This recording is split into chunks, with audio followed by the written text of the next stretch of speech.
जो शख्स अदानी के सामने झुककर कहता है कि सर मैं आपकी फाइल पर साइन कर दूंगा, उसी शख्स को भाजपा मुख्यमंत्री चुनेगी, फिर चाहे वह देवेंद्र फडणवीस या चंद्रशेखर बावनकुळे, तो कभी संजय कुट्टी का नाम भी आगे आ रहा है। ऐसी प्रतिक्रिया कांग्रेस के प्रवक्ता अतुल लोंढे ने दी है। अतुल लोंढे ने कहा कि छत्तीसगढ़, मध्य प्रदेश, राजस्थान को जिस प्रकार के सरप्राइज भरे नाम दिया गया, जिससे अंदाजा लगाया जा रहा है कि यहाँ भी ऐसा हो सकता है। जो भी धारावी और अन्य परियोजनाओं में अदानी की मदद करेगा उसे मुख्यमंत्री पद दिया जाएगा और जो भी मुख्यमंत्री होगा वह दिल्ली के इशारे पर काम करेगा। अतुल लोंढे ने शिंदे पर कहा कि ईडी के इंस्पेक्टर के फोन पर गुवाहाटी जाने वाले लोग क्या मोदी के खिलाफ लड़ेंगे? जिसमें नैतिकता है वही मोदी से लड़ सकता है। जो अपने विचारधारा के प्रति ईमानदार हो वो ही मोदी से लड़ सकता है। एकनाथ शिंदे को लगता है कि मेरे वह चेहरे पर निर्वाचित हुए हैं, तो फडणवीस को लगता है कि मेरी वजह से बड़ी जीत मिली है। कोई भी नहीं जानता कि वह कैसे निर्वाचित हुआ, केवल मैं जानता हूँ। अजीत दादा का मानना है कि महागठबंधन में मेरे जैसा प्रशासनिक ज्ञान और पकड़ रहने वाला कोई दूसरा नेता नहीं है, लेकिन उनकी फाइल अभी बंद नहीं हुई है, इसलिए उन्होंने पहले ही अपनी भूमिका स्पष्ट कर दी है की आप देवेंद्र फडणवीस को मुख्यमंत्री बनाए या मुख्यमंत्री। हे यश लोकांनी दिलेलं नाही। कॉपी करून 40 मार्क भेटले तर आनंद केला जाऊ शकतो, पण कॉपी करून 95 मार्क भेटणे 100 पैकी त्याचा आनंद कसा मनवायचा? हे रस्त्यावर तर कुठे दिसत नाही आहे, आनंदही कुठे दिसत नाही आहे। आणि आता मुख्यमंत्री ठरवायचा तर मुख्यमंत्री जोपर्यंत 90 डिग्रीमध्ये वाकून सांगत नाही की साहेब तुमच्या मित्राला आम्ही मुंबई महाराष्ट्र विकायला देऊ, मी त्या सगळ्या फायलीवर सही करील, तुमच्या पाठीशी उभं राहील, अशाच पद्धतीचा मुख्यमंत्री जो आहे तो भाजप निवडेल। मग ते फडणवीस असो, बावनकुळेजी असो, किंवा कधी कधी आम्ही आता संजय कुटेंचंही नाव ऐकतो आहे।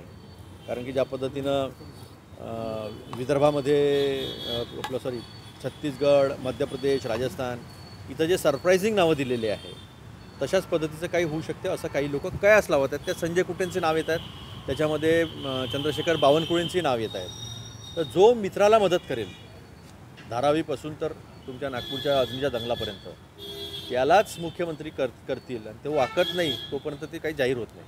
मग ते आज दुपारी वागतो, संध्याकाळी वागतो, रात्री वागतो की सकाळी वागतो उद्या, तर जो कोणी असेल तो मात्र दिल्लीच्या इशाऱ्यावर चालणारा मुख्यमंत्री असेल असं आम्हाला वाटतं। जे एका ईडीच्या इन्स्पेक्टरवर गुवाहाटीला गेले फोनवर, ते काय मोदीशी लढणार आहे?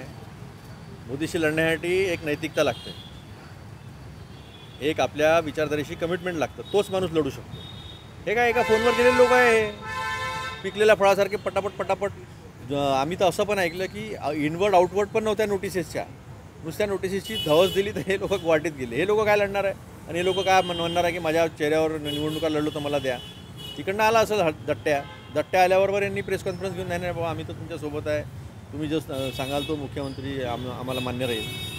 हा एकदम सरळ आहे, काही मोठी गोष्ट नाही याच्यामध्ये। शिंदेंच्या मनात नाही आहे की फडणवीस मुख्यमंत्री व्हावा असं आहे की शिंदेंना वाटतं माझ्या चेहऱ्यावर झालं, फडणवीसांना वाटतं की याला काहीच माहीत नाही कसे निवडून आले ते तर मला माहिती आहे, त्यामुळे त्यांना वाटतं त्यांनी झालं पाहिजे।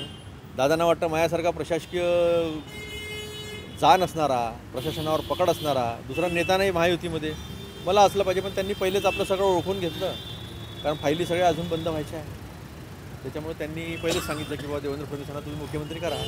तर हे चालू आहे, मुख्यमंत्री खेळून राहिलेले आहे ते, आणि खूप दुसऱ्याला नावं ठेवतात। जेव्हा तुम्हाला एवढे मॅन्डेट आहे तर आतापर्यंत शपथविधी होऊन सरकारने कामाला लागून जायला पाहिजे नव्हतं। सोयाबीनच्या शेतकऱ्याचे प्रश्न अजूनही उपस्थित आहेत, याच्यावर येऊन न राहिलेला आहे।